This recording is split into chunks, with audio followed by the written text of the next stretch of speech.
al F2, iba a la policía de Antioquia, pagábamos la nómina, se pagaban coroneles, se pagaban generales, y se manejaba una nómina en Bogotá donde pagaban generales para poder, un policía que no nos sirviera en la zona lo sacamos para no matarlos.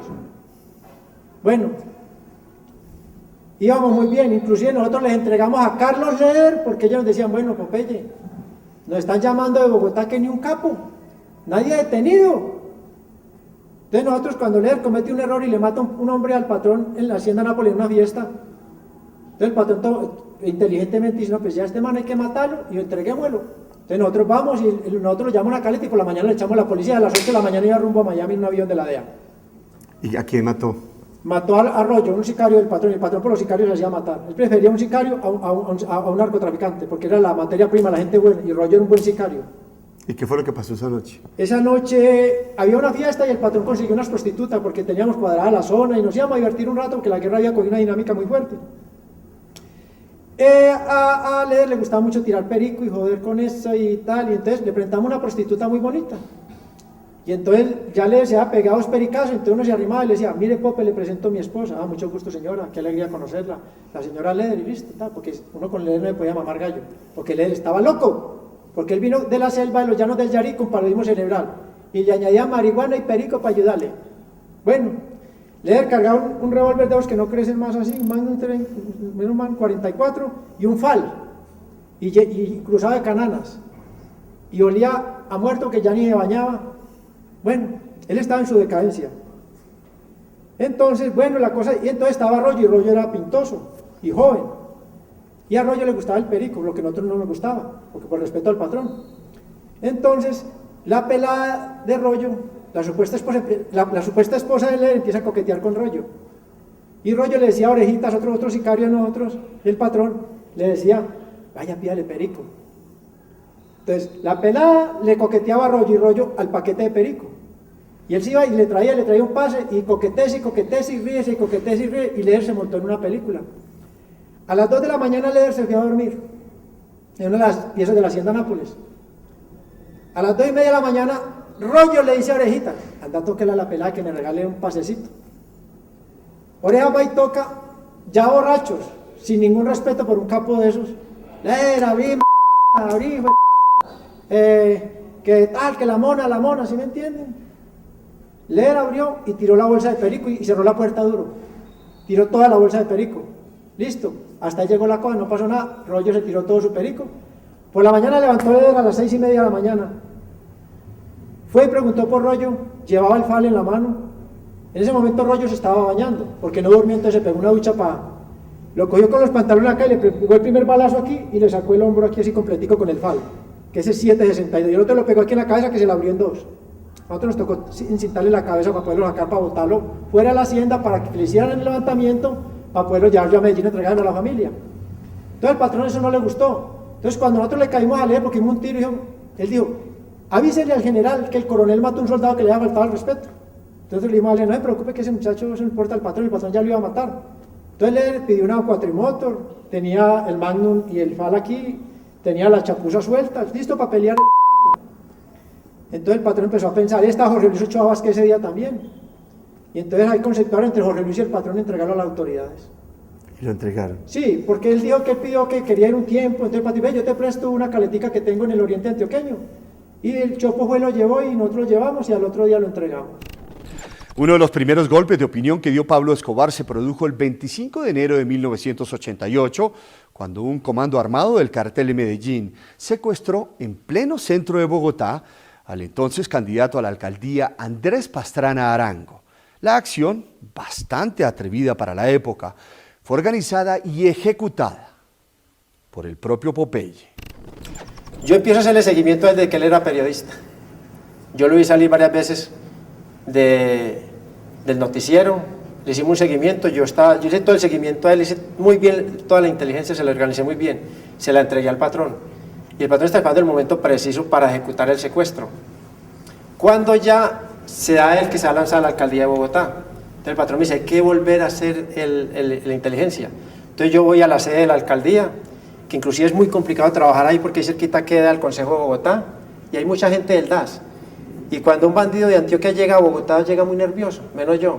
porque todo el mundo es de Cachaco y todo el mundo es del DAS, y todo el mundo es ley, porque usted en Medellín al que es de Cachaco es ley. Y entonces yo inclusive mandaba a hacer la inteligencia porque yo ya era buscado y yo ya tenía mis problemas, entonces yo mandé a hacer la inteligencia y siempre se me devolvía la gente, no, Popi, ahí no trabaja nadie, mire que un man del DAS, que mire que tal, que ahí no trabaja, entonces me tocó ir a mí, que el patrón me dijo, vaya usted. Entonces yo entré a la zona y me ubiqué muy bien ubicado.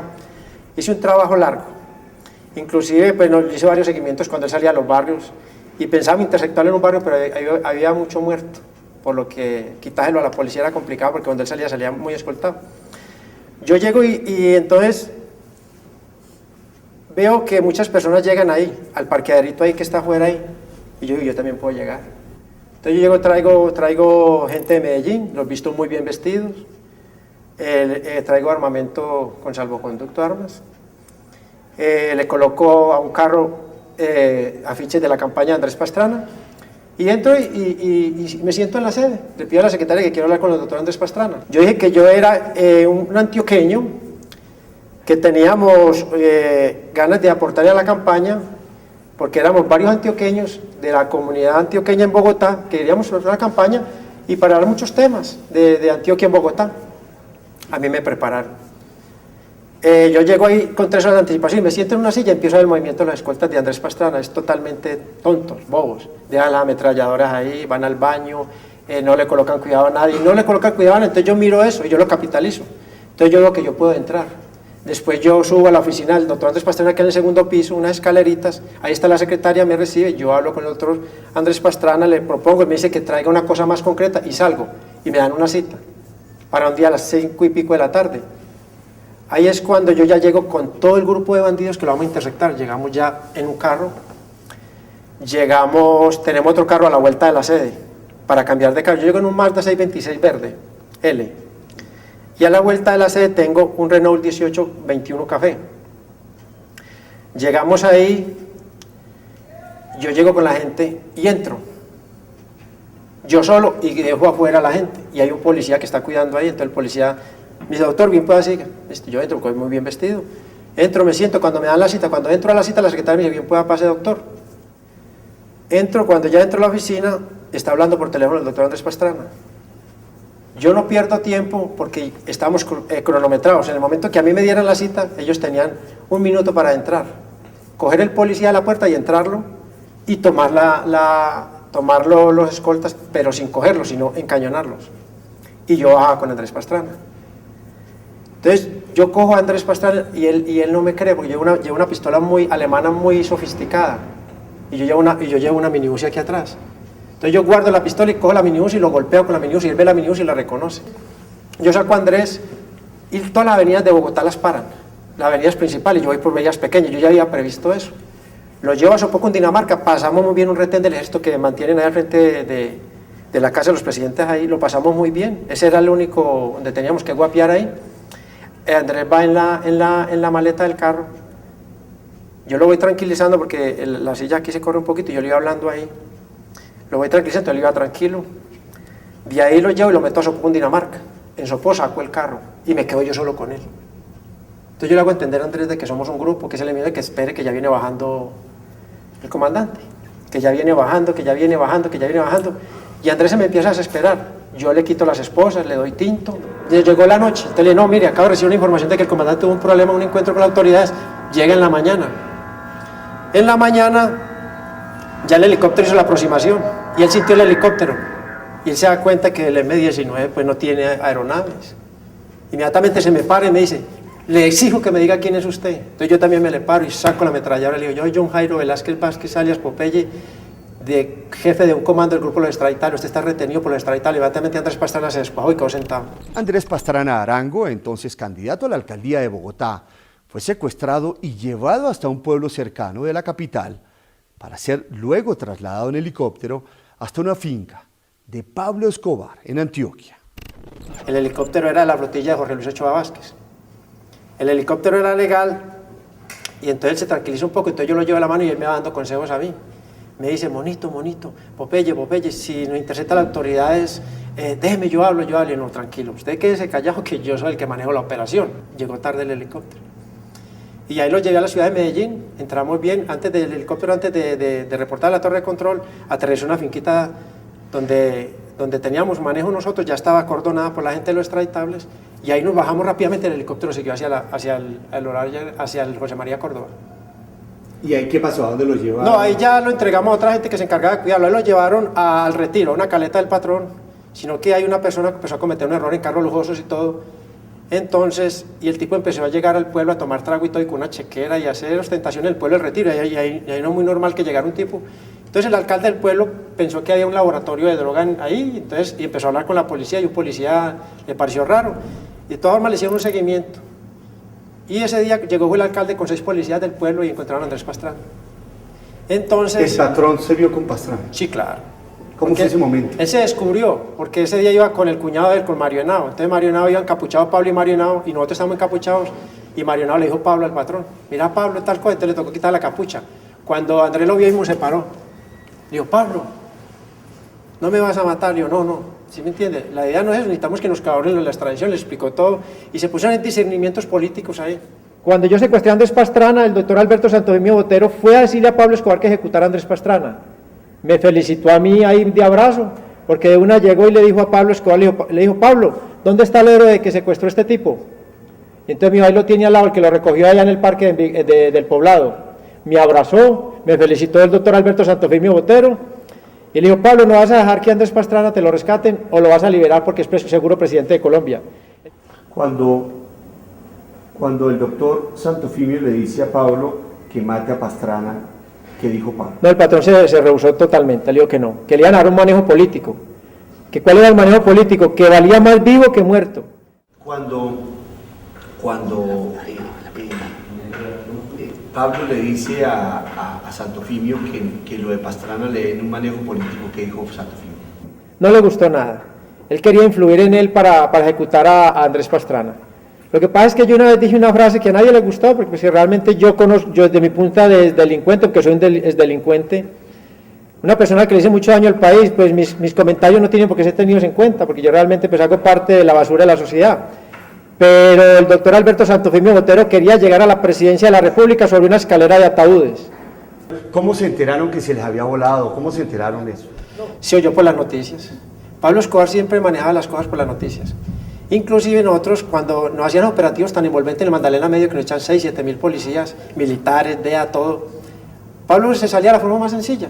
Él carga el radicito pequeño, entonces oía, decía, dan una información de que Pablo Escobar está para el lado de la Danta. Y nosotros agarramos para otro lado, que si estábamos ahí.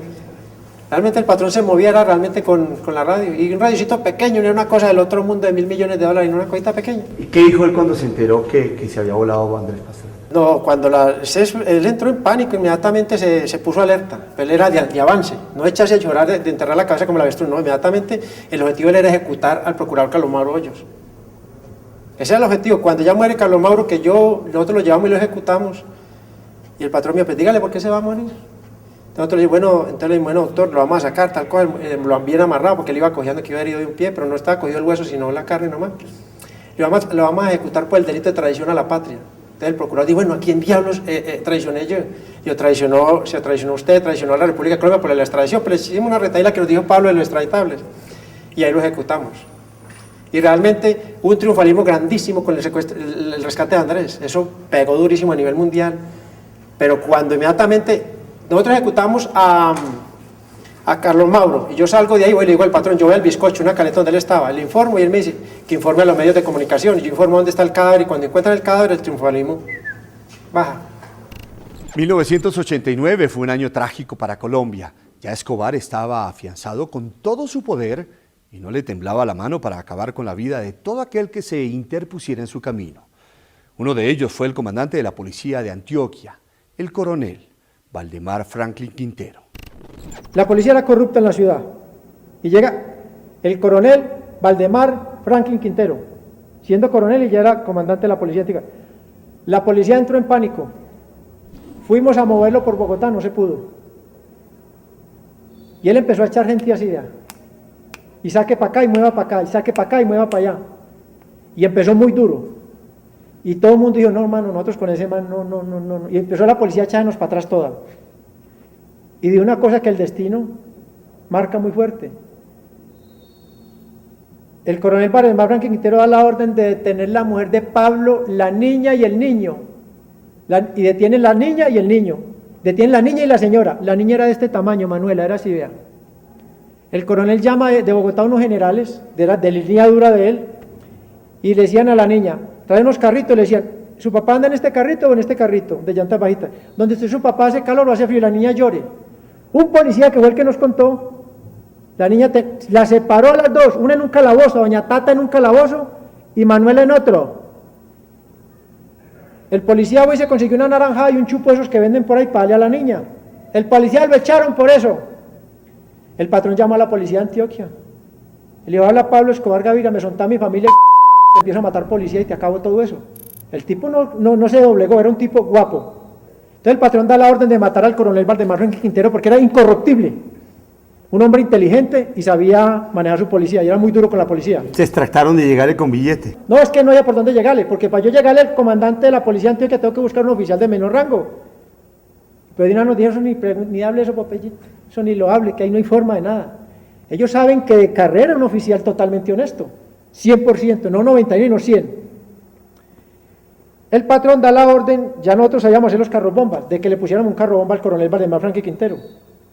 El patrón da la orden y ya nosotros teníamos la inteligencia hecha al coronel. Él vivía en unos apartamentos fiscales antes de llegar a la policía, en la avenida Oriental en Medellín. Ya teníamos todo, una rutina que él tenía, él salía ran con su escolta, Dejamos todo organizado y dejamos un muchacho que detonara la bomba, y ese man le pasa mañana a esta hora preciso, cuente hasta 4, porque eso tiene una reglita y se la organizamos al muchacho, cuente hasta 1001, 1002, 1003, y estalla, le listo, de adiós, se acabó. Lo dejamos a 50 metros y nos fuimos, Pinina y yo. Listo, sonó la bomba, se oyó en toda la ciudad. Listo, muerto el coronel Valdemar Franklin Quintero. Listo, y nosotros ni fuimos a ver nada. Pinina y yo nos acercamos desde el otro día a la vía, del otro lado de la vía. Eso tiró un policía con una moto a un tercer piso, eso fue una explosión bravísima. Listo, nos vimos donde el patrón, él estaba en una caleta ahí arriba del bizcocho, en Medellín, en el poblado. Digo, patrón, listo, lo del coronel Valdemar Franklin Quintero. Y yo, sí, mataron al gobernador de Antioquia. ¿Cómo? No sabemos cómo el gobernador de Antioquia pasó con una escolta parecida, los carros eran de diferente color, pasó por ahí y este muchacho lo detonó. Mató al gobernador de Antioquia, Antonio Roldán Betancourt, amigo de Pablo Escobar. ¿Cómo hicieron para matarlo? No, ya después de esto, el coronel salió a dar unas declaraciones. El coronel dice, no, él es muy inteligente. Él hace unas declaraciones, pero hace otra cosa. Él sabe que estaban buscando un elefante y se convirtió en un ratón. Porque un elefante es muy fácil de ubicar para colocarle un carro bomba. Y él empieza a moverse, porque él piensa que le van a colocar otro carro bomba. Y él empieza a moverse, entonces el patrón da la orden de parar todo lo que se esté haciendo en la organización, inclusive el laboratorio de narcotráfico, todo. Y todo el mundo se dedica a buscar al coronel Valdemar Franklin Quintero. Todo el mundo. ¿Cuántos hombres? Había más de 200 hombres, cubriendo las rutas de a 3 y 4 carros, cubriendo la ruta y todo el mundo enfusilado. Y el primero que lo encontré era fusilarlo. Y un grupo lo encontró, el grupo de Séforo lo encontró una cuadra antes de llegar al comando de policía de Antioquia y lo fusiló. 150 tiros le pegaron. Hace poquito un preso aquí me pasó una carta, me la tiró por debajo de la puerta y salió corriendo, vino la guardia, la cogió. Me pedía 30 millones de pesos para no denunciarme en una actividad que él está, ¿sí me entiende? En un asesinato, que porque yo ya salía en libertad. Y aquí a los presos, mis compañeros, le da envidia que uno salga en libertad. Pero él no me conoce, a mí me faltan siempre unos años de cárcel.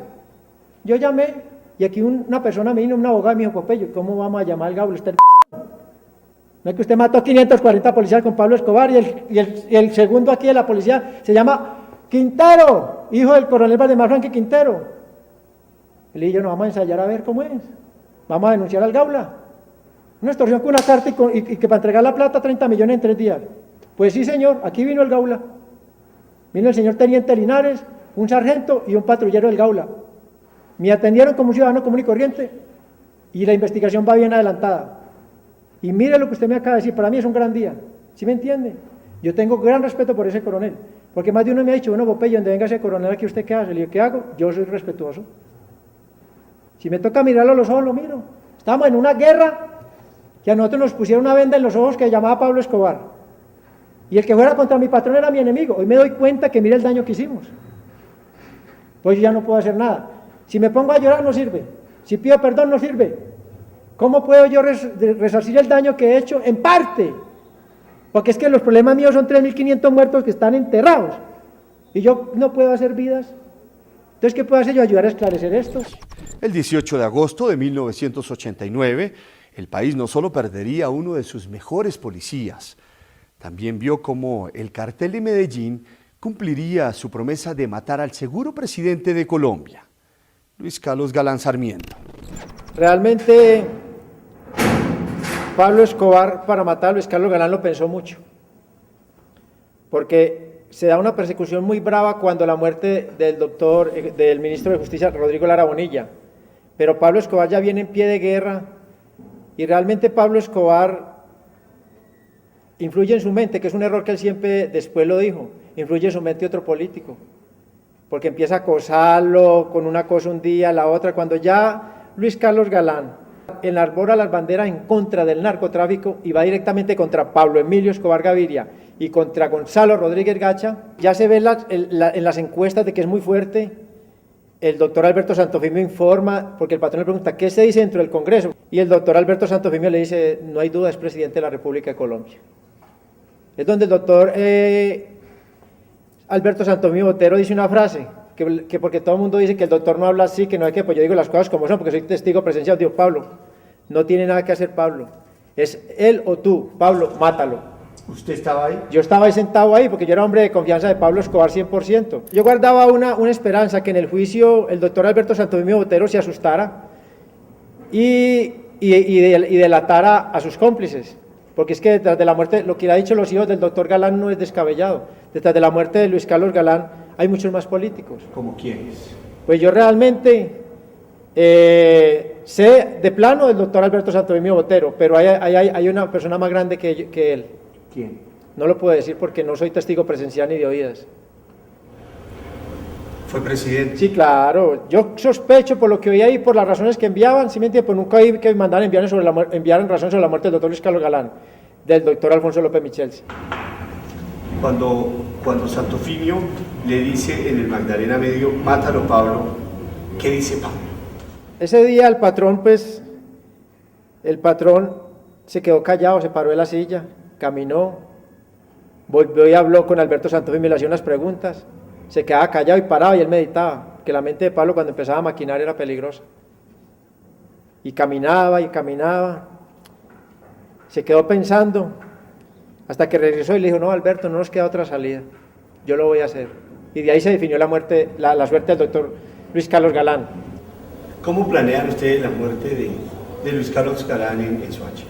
No, lo de Soacha realmente, pues, el patrón se reúne con el mexicano, ya el mexicano también había tenido citas con Alberto Santofimio Botero, el patrón le comenta la última cita que ha tenido con Alberto Santofimio Botero y le dice, mire, México, esto es delicado, es la bandera de su campaña, mire lo que me dice Alberto, mire lo que se dice allá, mire, yo no puedo arrimármele con la gente mía.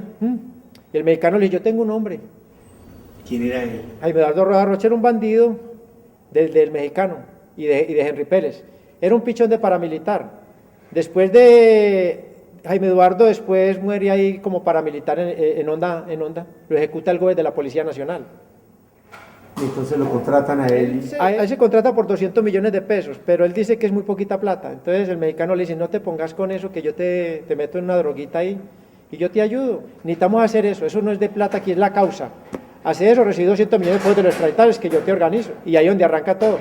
¿Ustedes sabían cuándo iban a atentar contra el doctor Luis Carlos Galán? No, nosotros sabíamos que iba a ser en Soacha, porque permanentemente habían correos, no telefónicos y no correos humanos, porque estábamos muy cerquita del mexicano, que la hacienda Nápoles es muy cerquita y habían, bueno, ¿cómo van las cosas? Nos lo vamos a tirar en Soacha con Dinamarca. Popeye, ¿qué pasó la noche que mataron al doctor Luis Carlos Galán? Ese día Pablo Escobar disfrutó de su triunfo, porque era un gran triunfo, porque en la mañana se ejecuta al coronel Valdemar Franque Quintero y en la tarde se ejecuta a Luis Carlos Galán.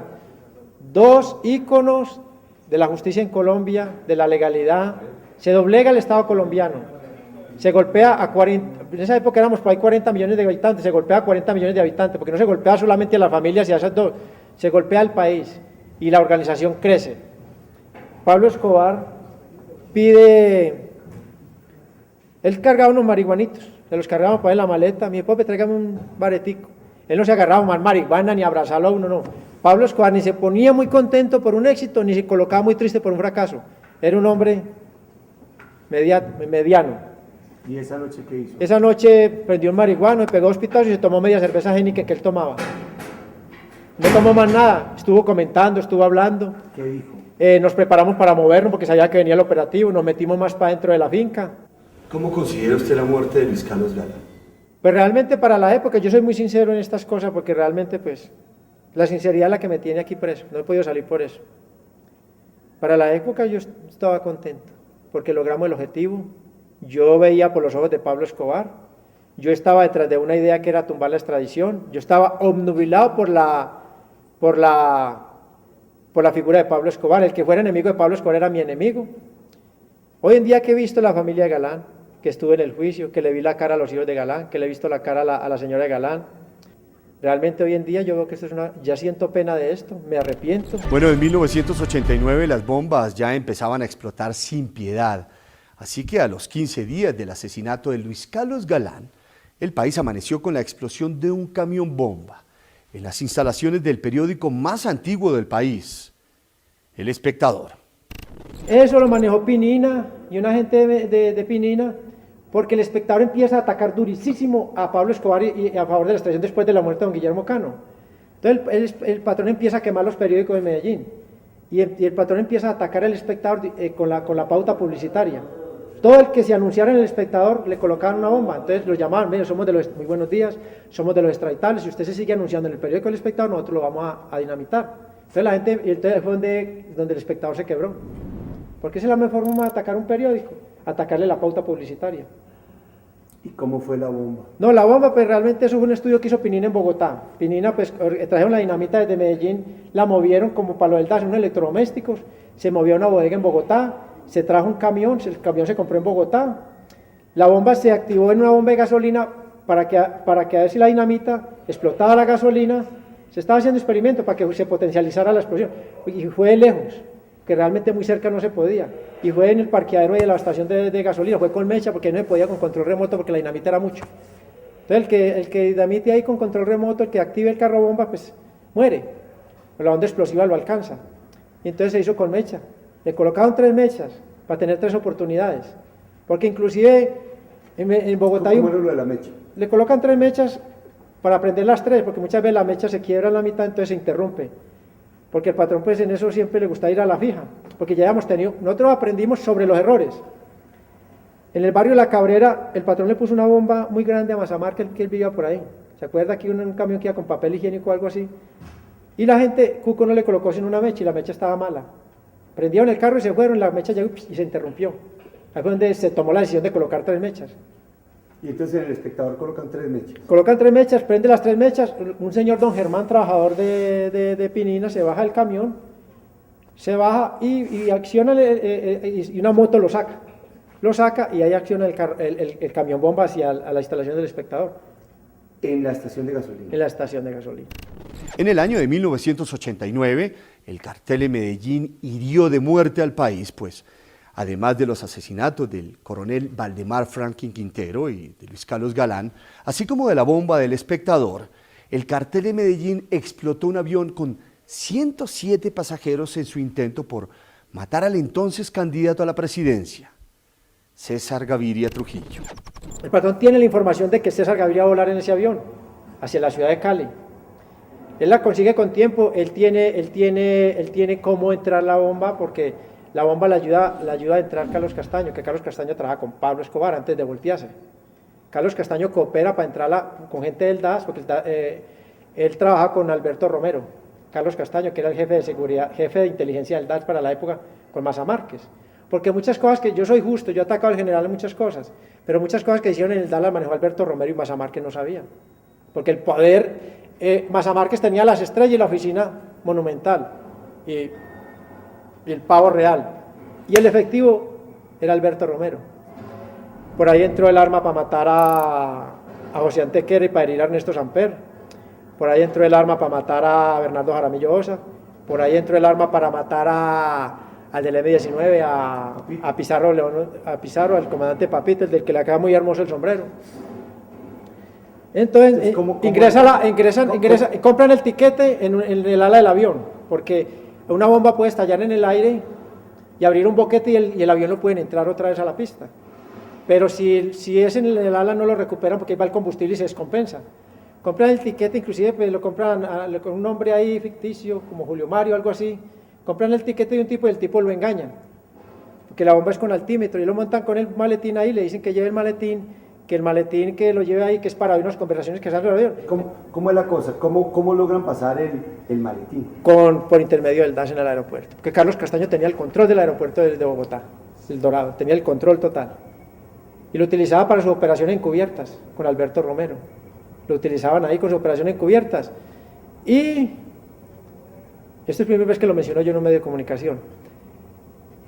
Y ahí sube como un corriente, él pasa todos los controles, entregan el maletín, pasa todos los controles, él entrega el maletín ya para abordar, aborda el tipo, y ya cuando ya hay cierta altura, que el avión se presuriza, ahí es donde estalla con altímetro y estalla el maletín. ¿Cómo es que estalla? ¿Lo tenían cuando subiera a tal altura estallaba? Sí, porque llevaba altímetro, sí, se accionaba por altímetro.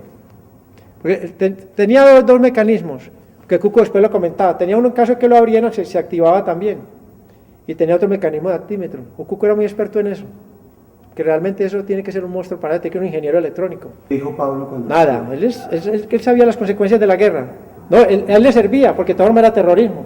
Porque eso causó un gran problema, porque nadie sabía que era para Gaviria. La gente dijo, van a empezar a volar los aviones. Entonces todo el mundo se mermó para volar. ¿Y ahora qué piensa de todas las víctimas? No, eso es una locura, eso realmente pues... La persona que me veía a mí ahora dirá, bueno, este tipo pues... realmente yo no puedo hacer nada por nadie. Ya pagué, llevo 18 años aquí día tras sus noches. Esto no es fácil. Hoy gracias a Dios he recapacitado. Y referente a ese episodio del avión. Sí, eso es triste.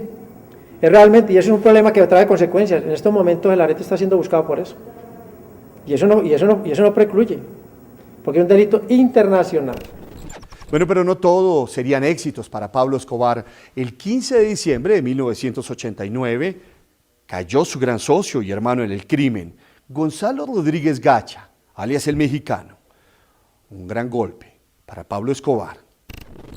Cuando muere el mexicano, ¿qué dice Pablo Escobar? Mire, realmente el mexicano sale de la hacienda Nápoles porque él va a Cartagena a encontrarse con el navegante Jorge Velázquez. El patrón le advierte, no te salgas para allá que es peligroso. Y él dice, no, voy con mi hijo porque estaba enseñando toda la infraestructura de narcotráfico que estaba montando. Cuando muere el mexicano, el patrón es muy fácil. El patrón era un bandido completo, un témpano de hielo. El patrón no se colocaba muy eufórico como uno que asaltando por algo bueno que le pasara, ni se colocaba muy triste por una cosa muy mala que le pasara. El patrón era un témpano de hielo. Cuando la noticia al mexicano, se lo dije. Y siguió adelante. Fue un golpe brutal para la organización. No tanto por el dinero que él aportaba, sino porque se mostró que el cartel de Medellín era vulnerable. Y la muerte del mexicano hizo un roto grande por eso. No por el dinero, porque el dinero lo aportaba Jorge Luis Ochoa Vázquez y lo aportaba Pablo Escobar. La muerte del mexicano fue significativa y casi nos tumba a nosotros la negociación con el Estado. Porque eso fue lo que le devolvió la esperanza a un país que estaba tomado por la mafia después de la bomba del DAS. Cuando la bomba del DAS, el país claudicó y clavó la cabeza y estaba en manos de los extraditables. Pero en el momento que muere el mexicano, revive la sociedad colombiana y dice, es posible matar a Pablo, es posible matar a Jorge Ochoa. Entonces la muerte del mexicano fue grave por eso, no más. Pero el patrón ya estaba enseñado a ver morir a más de uno de nosotros. Y morir un líder de eso fue complicado, pero el patrón no se ponía a llorar, ni encima me 10 botellas de whisky, nada, un témpano de hielo.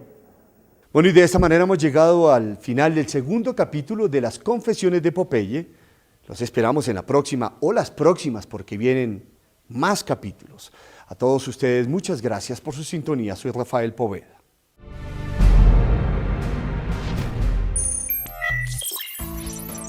Para ver las siguientes partes de los secretos revelados de Popeye, solo tienes que hacer clic aquí